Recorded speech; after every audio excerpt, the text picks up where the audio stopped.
Like a wild stallion, a canoe must be kept on a tight rein.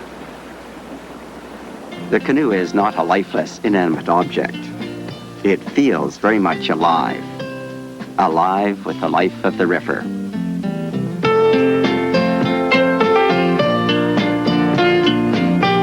Difficult rapids are descended slowly. The paddle remains in the water with the weight leaning on the blade for stability and balance.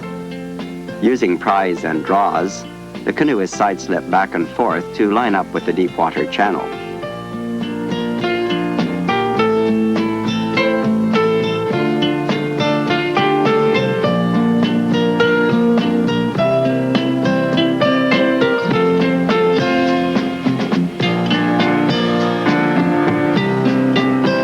Sometimes the deep water is not visible until very close to the brink of a sharp drop.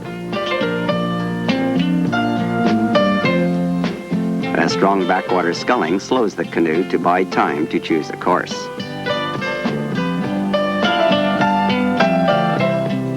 A back brace stabilizes the canoe, and the pry side-slips the canoe into position above the next deep water channel.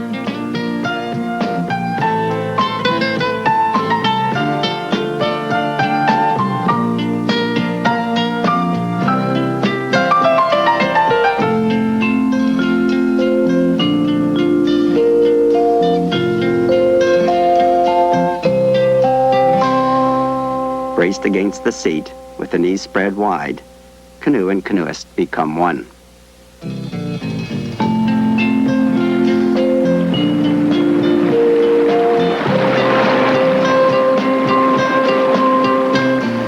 Change sides well in advance of the danger area.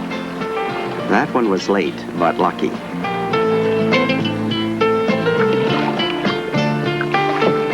At the bottom of the rapids, it's often necessary to remove some of the dampness picked up along the way. The packs are equipped with plastic liners, so a little water isn't too much of a problem. If the packs are secured only by a tether rather than being lashed in, emptying is much easier. When emptying in shallow water, tilt the canoe past the perpendicular so that only the canoe is lifted and not the water.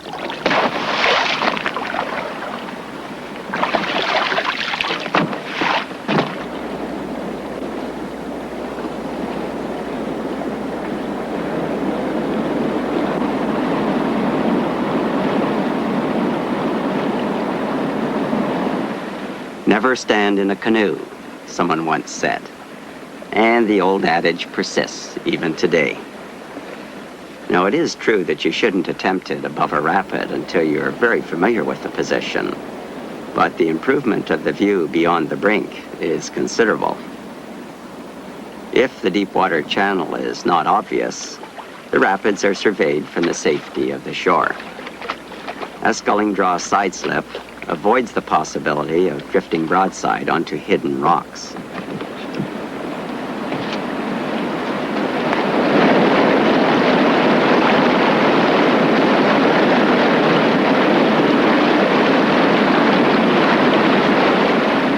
What lies on the bottom of a rapid is written all over the surface. Estimating where the rocks are and the location of the deep water channel is called reading the rapids. The ability to read rapids begins with an understanding of what causes a rapid. Above the rapids, the slow-moving water flows undisturbed. As the drop of the river increases, rocks beneath the surface cause turbulence just downstream. The smooth water flowing over the rock is called a pillow, but these pillows have hard centers.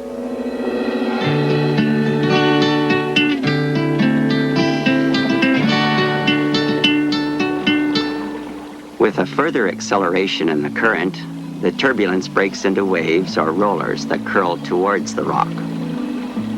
The wave isn't much of a problem, but the rock in front of it sure is.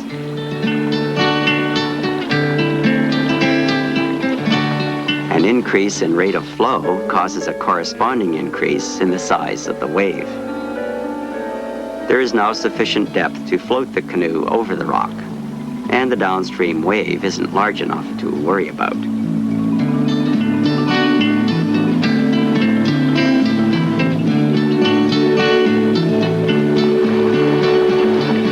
With a further increase in current, evidence of small rocks disappears, while the larger rocks cause proportionately larger waves. If the volume of water is great enough, a souse hole is created. A very difficult obstacle to get through without swamping or rolling. The deep water channel between the rocks resembles a V pointing downstream.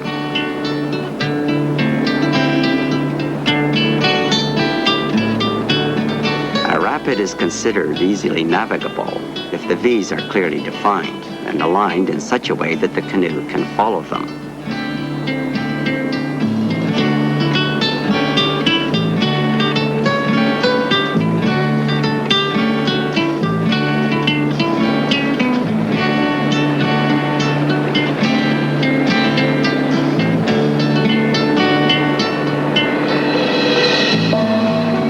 In a larger rapid, the fast water of the V, hitting the slower water downstream, throws up standing waves or haystacks. Size varies with volume and speed of the current. There is usually a procession of them aligned downstream, like a roller coaster. Haystacks are a deep water wave and easily runnable, if not too large.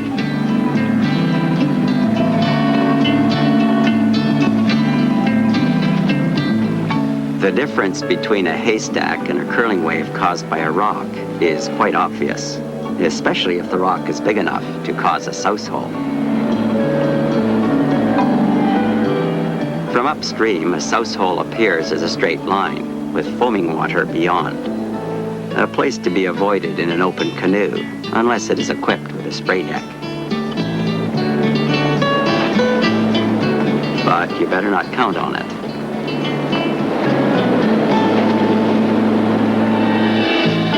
The spray deck is only a compromise between an open canoe and a specialized whitewater canoe.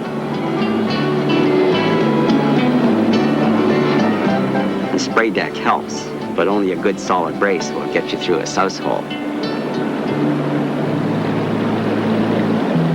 Rocks sticking above the surface are easier to avoid, but can be dangerous if you broadside onto one.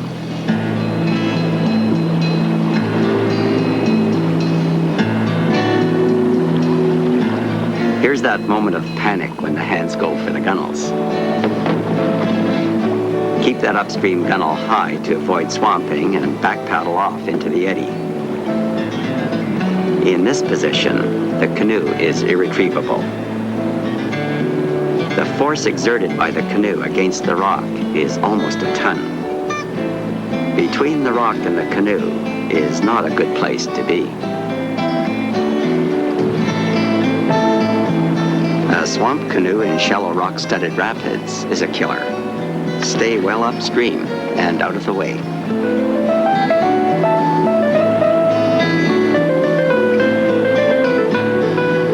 Canvas canoes break up faster, but they do have other advantages, like kindling a fire before the long walk home.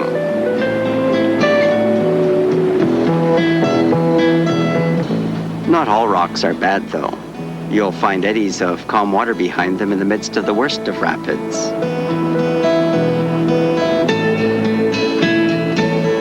To break into the eddy, pass the rock as closely as possible.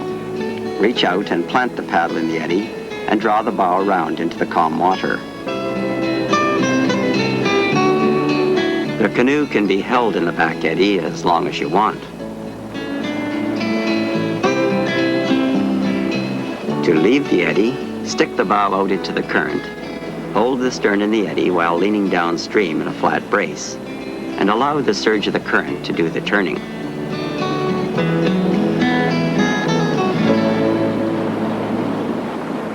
A curling wave stretching part or all the way across the river indicates a ledge.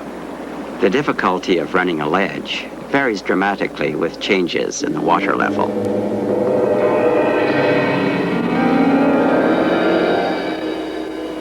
The ledge ledge in low water. The same ledge in medium flow conditions and in spring flood.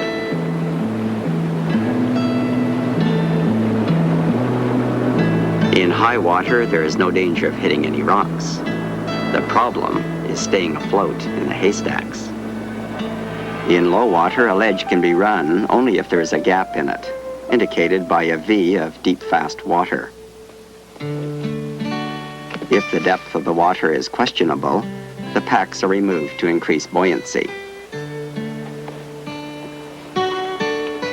A 50-foot recovery line is a good idea, but it can be dangerous. Floating rope cuts the risk of entanglement, and a belt knife is nice to have just in case. The rope is stowed away tightly with only a few feet left loose. For running rapids, a good life jacket is about as indispensable as a couple of traveling companions to assist in case of injury. In low water, take it slowly in case you hit something.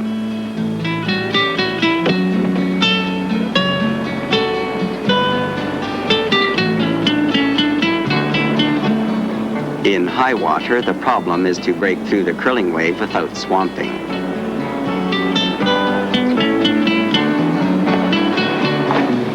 The pack sacks help to stabilize the canoe, but at the expense of buoyancy. In spring flood, the greatest danger to the canoeist is the deadly cold water. A wetsuit top must be worn next to the skin. Failure to hit the apex of the V almost rolls the canoe, but a paddle brace into the wave keeps the canoeist dry.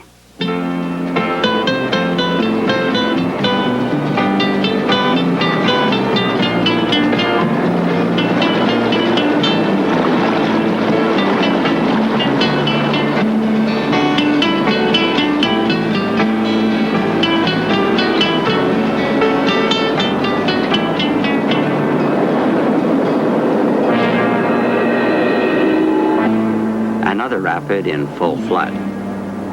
It is caused by a 4-foot ledge extending all the way across the river. In low water conditions, it is very easy because of a break in the ledge which forms a perfect V.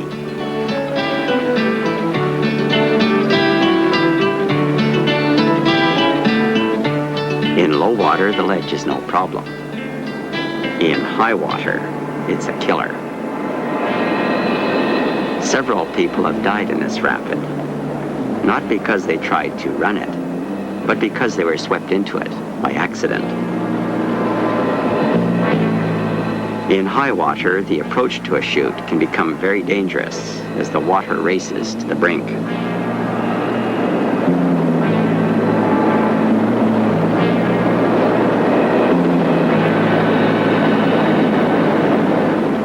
The most important maneuver for wild river canoeing, the eddy turn. It's called eddying out. It enables you to get off the river when you don't like what you see up ahead.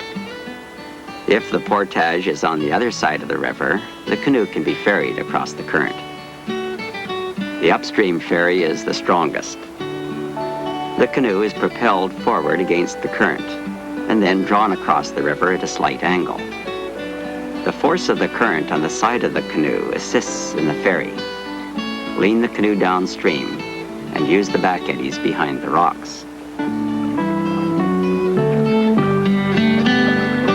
For a more aggressive but risky method of crossing the current, power out of the eddy and across the current as quickly as possible.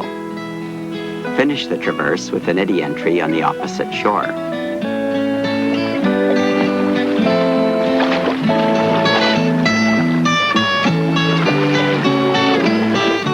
The back ferry is used if a downstream run is to follow. The upstream end of the canoe must be unweighted by moving forward, or it will swing around in the current. Backwater sculling holds the canoe upstream at the proper angle while making the traverse. When the canoe is in the desired position, the downstream run begins.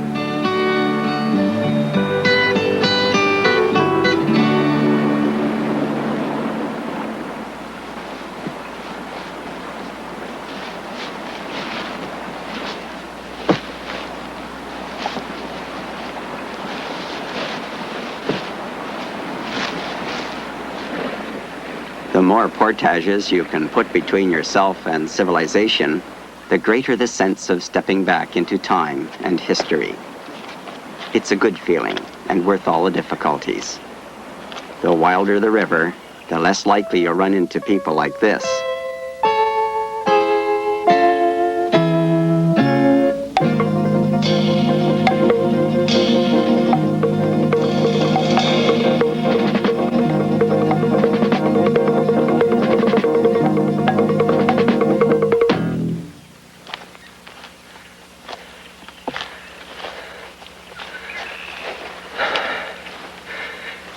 If not enough people know or care about wild rivers, the ones that still remain will soon be gone too, silenced forever.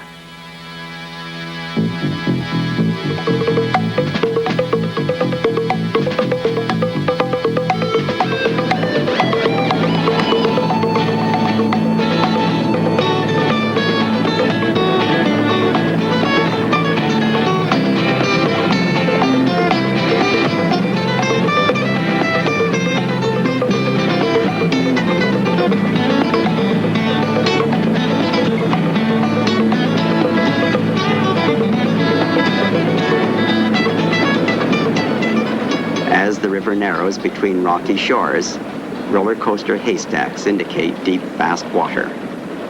Where it widens out again, we find haystacks rolling and breaking upstream. Rocks hidden in the haystacks betray their presence. And extending out from shore, a ledge.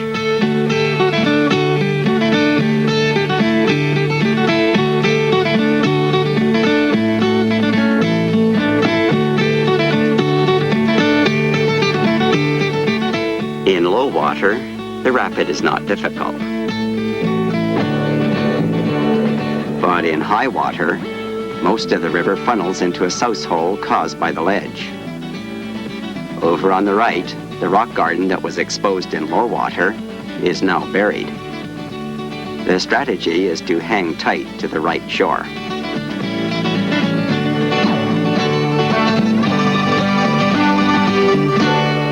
Three feet more to the left, and it's game over.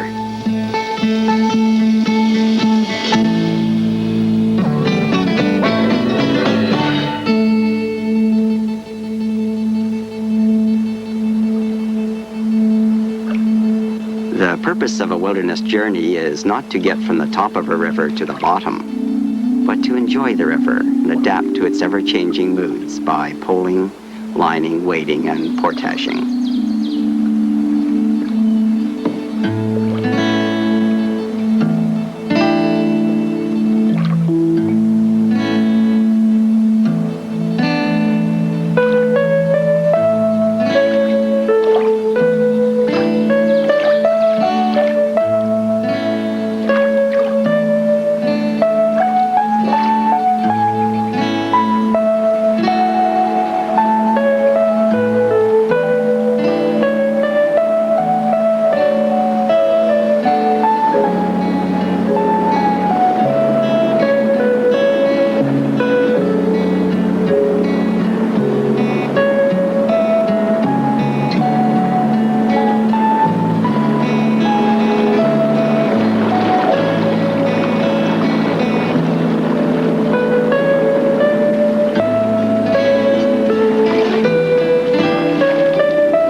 A cord tied permanently to the center thwart quickly secures the blade ends for portaging.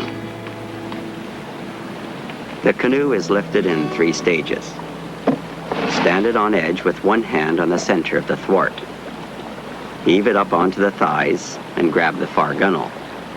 Then roll it up, step under it, and you're off.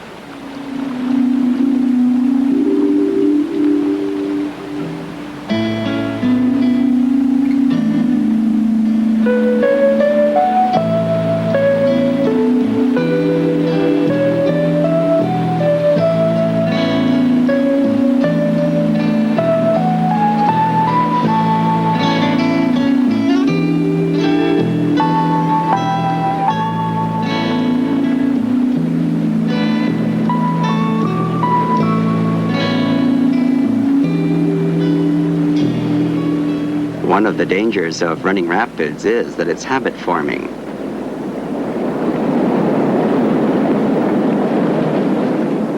This rapid could easily be portaged, but there is something alluring about a difficult rapid, and you can't help wondering if you shouldn't try. There is a limit, though, to what is possible in an open canoe. The really big stuff is for covered whitewater canoes, along with crash helmets and rescue crews.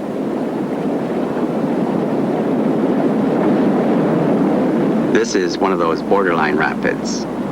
It's a long one, and there are sluice holes. However, the downstream V's are there, even if somewhat obscure and hard to read. But with someone along to help pick up the pieces, the lure is irresistible.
Staying clear of the canoe is a swimmer's first concern.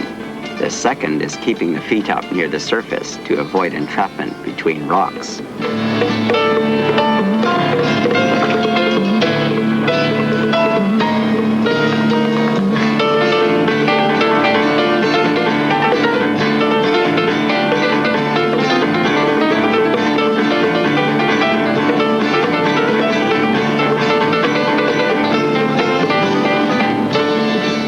Given the choice, swim to shore as soon as possible. Failing that, don't attempt to recover the canoe until you reach deep water.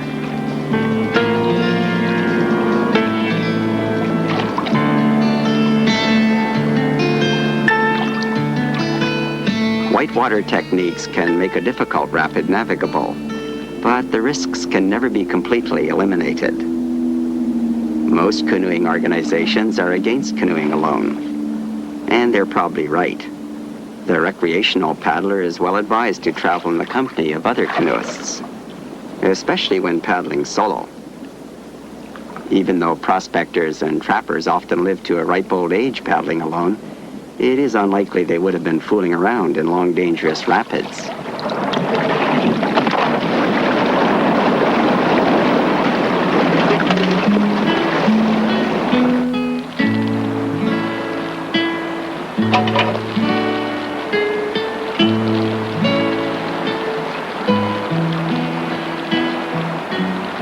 The age of the canoe as a vehicle of trade and commerce is gone forever.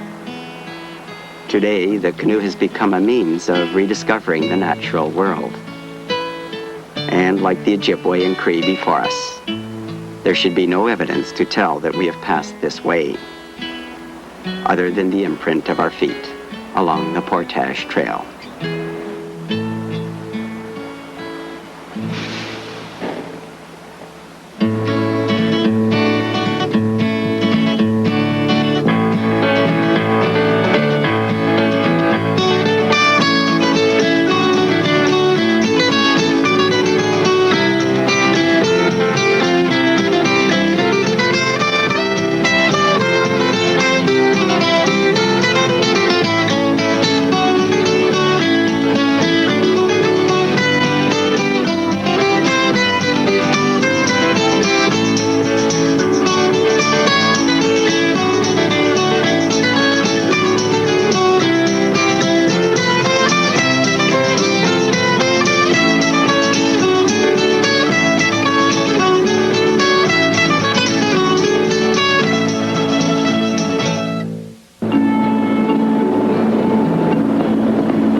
The ancient highway of the Huron and Iroquois begins where the road of the white man ends. A highway that provided not only transportation, but also food for the body and the spirit. Want a refill? No, thanks. We no longer need the fish and beaver to assure our survival, but the free-flowing rivers can still provide a spiritual link with the natural world. A spiritual link that seems to have eluded us in the taming of the wilderness. But for many, the search has just begun.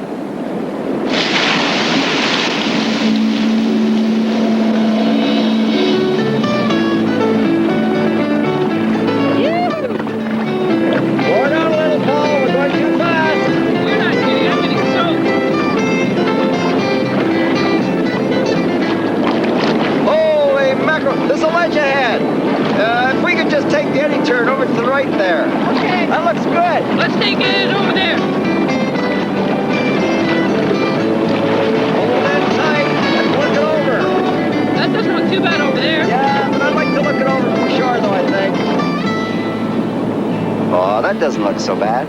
We can squeeze it through there. Yeah, but that ledge isn't as deep as it looks. You know, I think you're right. But see, there's the main problem. You'll have to... The risks are still here. But the element of danger diminishes with whitewater skills. By studying the surface of the rapids, it's possible to know where the rocks lie and plan a course to avoid them. Rocks beneath the surface betray their presence by a curling wave lying just downstream. A shallow rock will damage the canoe.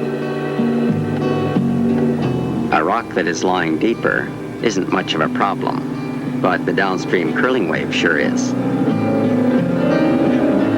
The deep water channel is indicated by a V of dark water pointing downstream. Waves or haystacks pile up as the water surges through the gap. They are a deep water wave. The waves to avoid are those foaming stationary ones that curl upstream. They are caused by rocks near the surface. A straight hard line across the river, followed by foaming white water, warns of a ledge.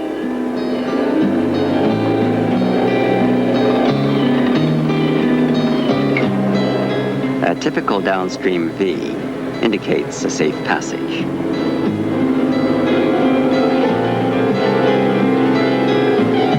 The small standing waves or haystacks are no problem. But in a deep, fast rapid, haystacks must be taken off to one side to avoid swamping. Sometimes the haystacks are very difficult to avoid. Although a deep water haystack can be a lot of fun in a short rapid, they should not be attempted in a long one. Swamping near the top could result in a long, dangerous swim.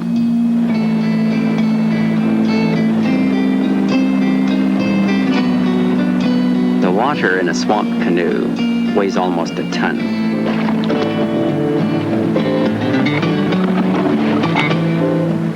In a 6-mile-an-hour current, the canoe exerts a pressure of 3,000 pounds. Between a rock and the canoe is not the place to be.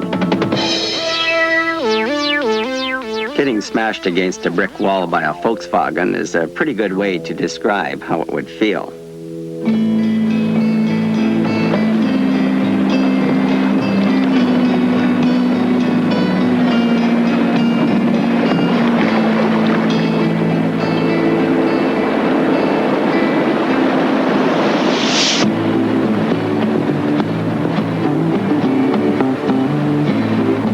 As skill and knowledge grow, so does a healthy respect for flowing water.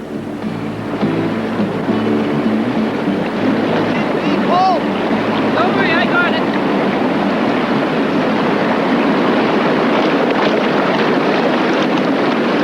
There's a ledge just below there. Yeah, I see it. Take it.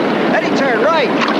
To the right. The eddy turn to shore makes it possible to get off the river when you don't like what you see up ahead, and you need time to look it over. It's a long one, boy. Yeah, and tricky. Listen, let's try a ferry right over there. To reach the opposite shore, the canoe is side-slipped across the current at an angle, so the sidewash on the canoe will assist in the traverse. The bowman must not let the current swing his end downstream. Just set her in there behind that rock. That current's To turn around, the bow sticks his nose out into the current, while the stern holds his end in the eddy. For back ferrying or setting, the stern paddler must lighten his end by sliding forward. I'm going to move the weight forward a bit.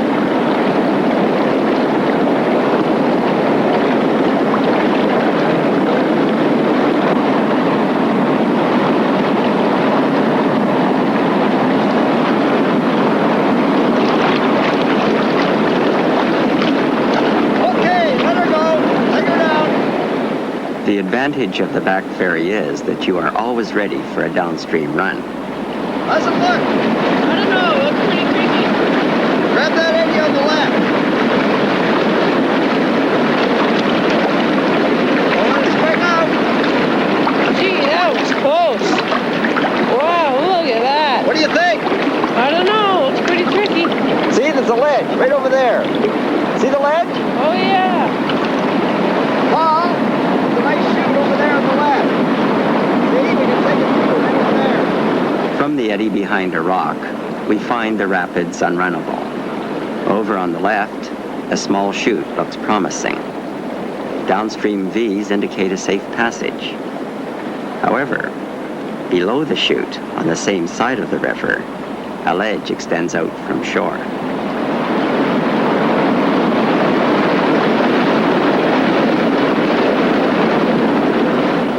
The deep water at the bottom of the rapids is on the right side of the river. It all adds up to an interesting problem. The maneuvers required to get through the rapids safely would look something like this. An eddy turn at the top gives the canoeist time to look it over. The canoe is worked through shallows to the chute by the shore. An eddy turn moves the canoe over into the center of the rapids. The canoe is drifted down until past the rock, then back ferried across to avoid the ledge.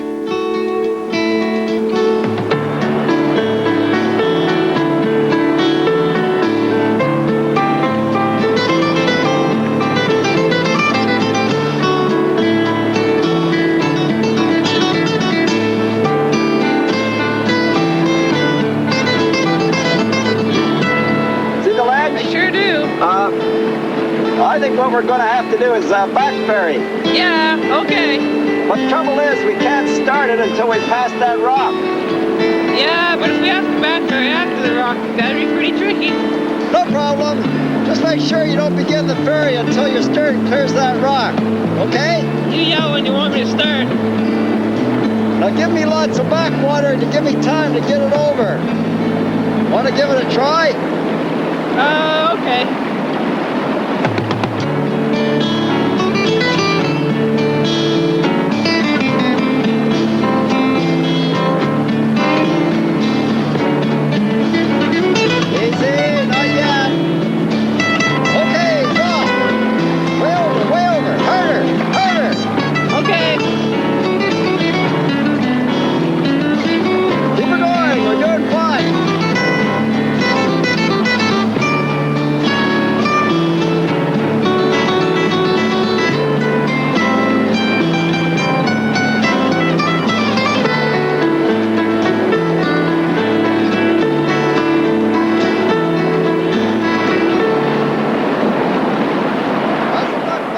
If the rapids are easy, they are read from the standing position.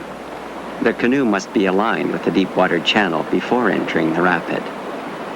At the apex of the downstream V, we find standing waves or haystacks caused by the fast water of the V hitting slower water.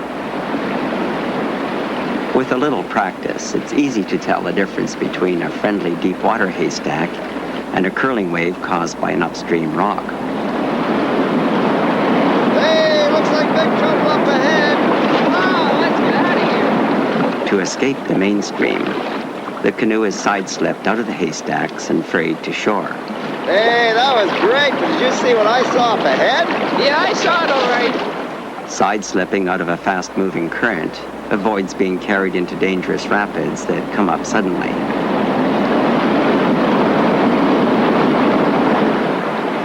What do you think? I don't know. It looks pretty tricky. Portage looks pretty rough. But if you don't want to go down it, you say. I don't want to go down it. You sure?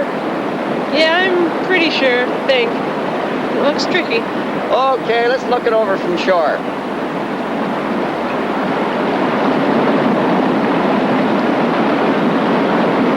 I don't know, Paul. Over there, see? See right in there. There's rocks in there. I think we should take it over. From shore downstream, the rapids don't look quite so bad. A channel becomes more obvious. The route is agreed upon and strategy planned. The river narrows into a very good example of a chute, but the chute terminates in a ledge.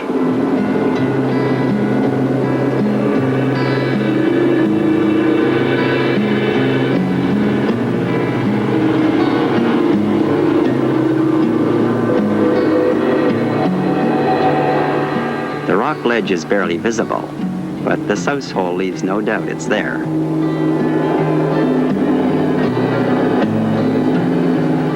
Over on the right, some haystacks look promising, but a closer inspection reveals curling waves rolling upstream, indicating rocks hidden among them.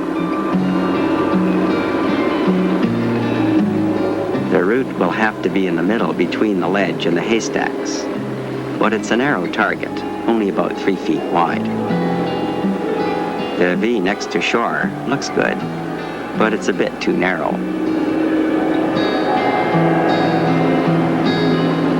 From upstream, a ledge appears as a straight line.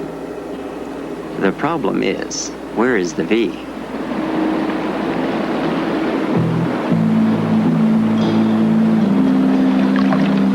Hey, what side do you want? I'm not sure. Well, you better make up your mind soon. Hey, listen, let's take it slow. We've got to work our way all the way across the river there. Okay, cross rock. Take it across. Looks good.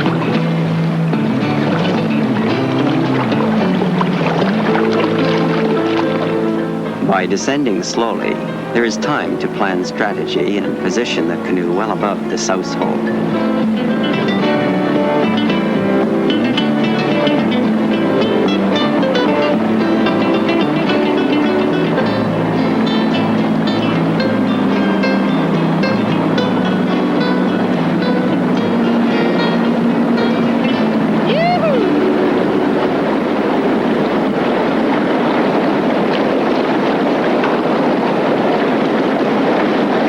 Take it slow. It looks like a big one.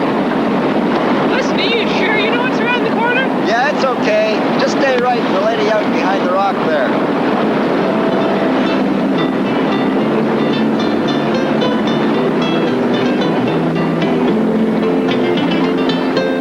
When you're sure there is nothing dangerous around the corner, there are two methods of taking it under control. The eddy turn prevents the canoe from being swamped against the rock face.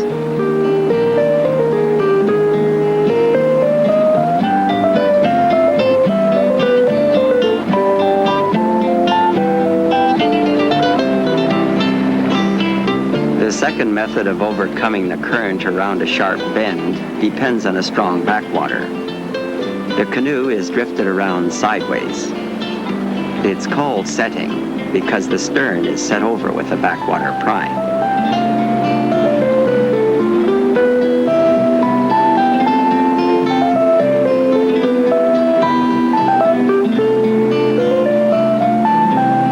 The eddy turn and setting techniques put the canoe in a position to avoid trouble downstream.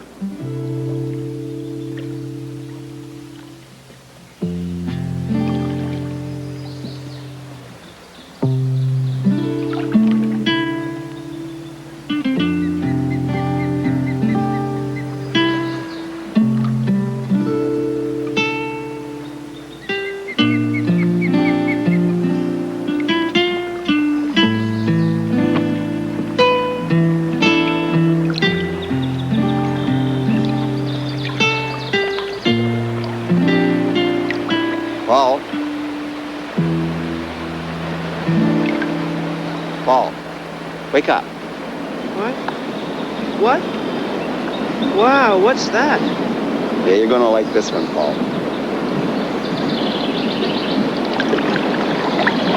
I guess we won't be running that one, eh? Not very likely. We'll just portage to the base of the falls, though. We can get it through the canyon in low water, okay? Every year, people are swept to their death into dangerous rapids or over falls because they never learned how to make a safe landing in a current.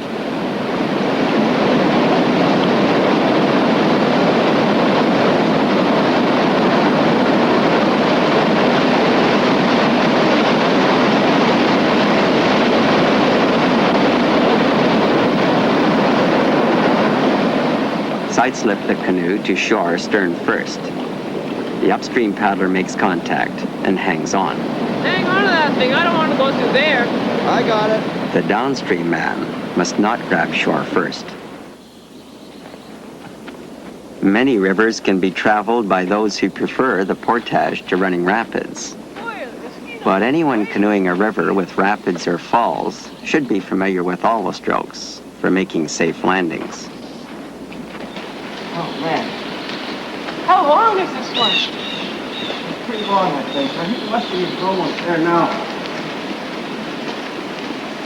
Oh, wow, I gotta have a rest.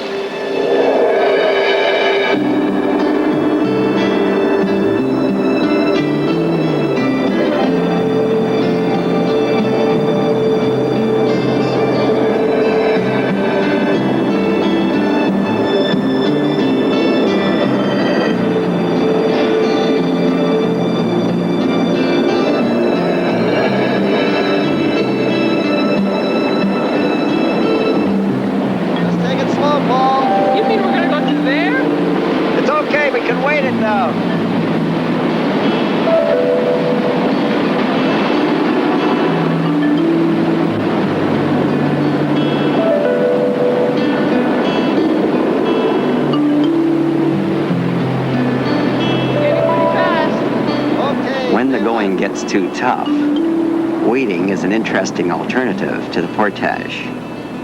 It's also a good way to learn about rapids.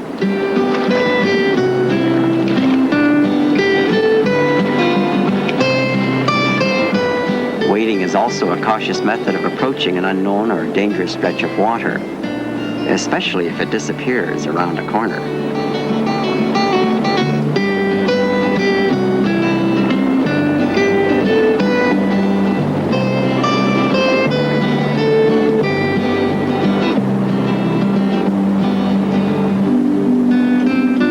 Sometimes it's possible to portage the worst part of the rapids and line the rest. A bridle is tied to the stern seat so the pull will be right at the keel line. When working with tracking lines, a belt knife should be worn. It's surprisingly easy to become entangled in the rope.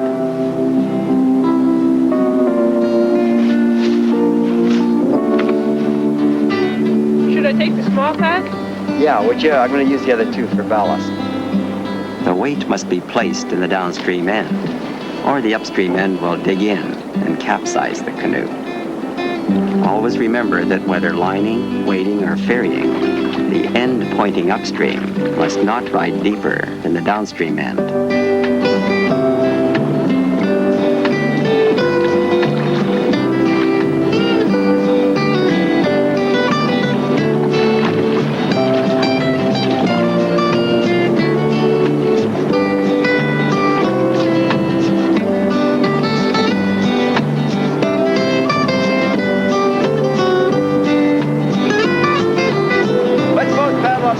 Start your draw, a little harder. That's it. We're going to have to get it well past the rocks there. A little harder, a little harder. Okay now, take her down. Normally, you paddle opposite sides, but with both paddlers doing a sculling draw, you can make a strong side slip.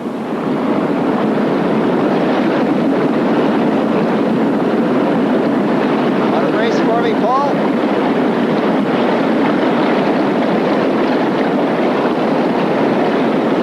Yeah, that's the big one.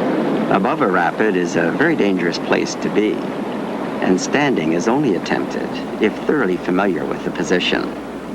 But if they look at all interesting, they are surveyed from the safety of the shore. Take her to shore.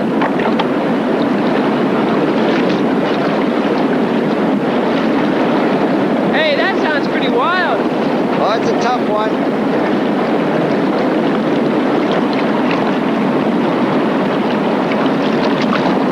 Have you ever run this one before?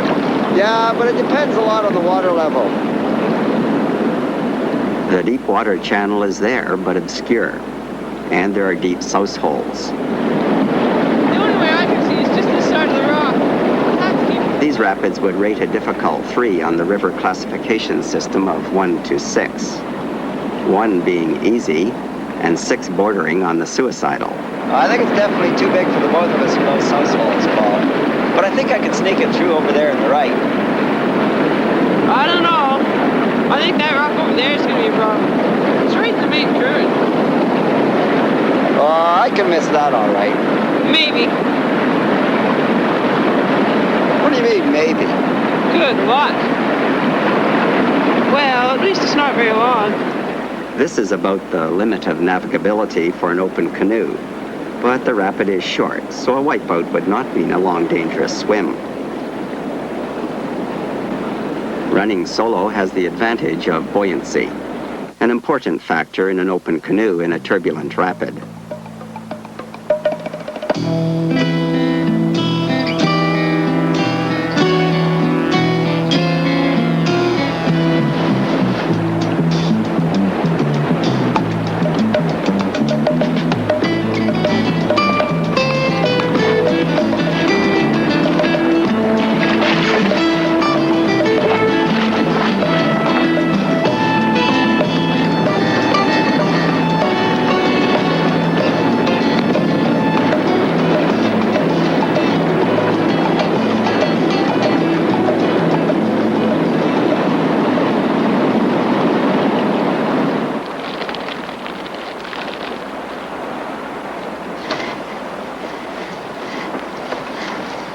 Hey, Dad, how's this? Hey, that's nice. The question might well be asked, why run a dangerous rapid? Why try to relive the past? Maybe it's a search for something yet undiscovered during the taming of the wilderness. The white man's way of making a living left little time for looking to nature to feed the soul. Boy, you really dinged it, didn't you? It's just a scratch. That's a scratch. I'd hate to see what you call a hole. Well, anyway, the hole's in my end, so don't worry about it. There is a harmony with the natural world that the native people had that we have been slow to discover. And if we're going to give it a try, there is no better way than to canoe a wild river running unharnessed to the sea. Boy, the rapids are dark and scary at night, eh? You know, you're right. They do, don't they? Is there any more big stuff before we get to the lake? Yeah, but nothing we have to portage. It's a free ride all the way. Oh, that's great.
got beach in the lake. Come on for supper.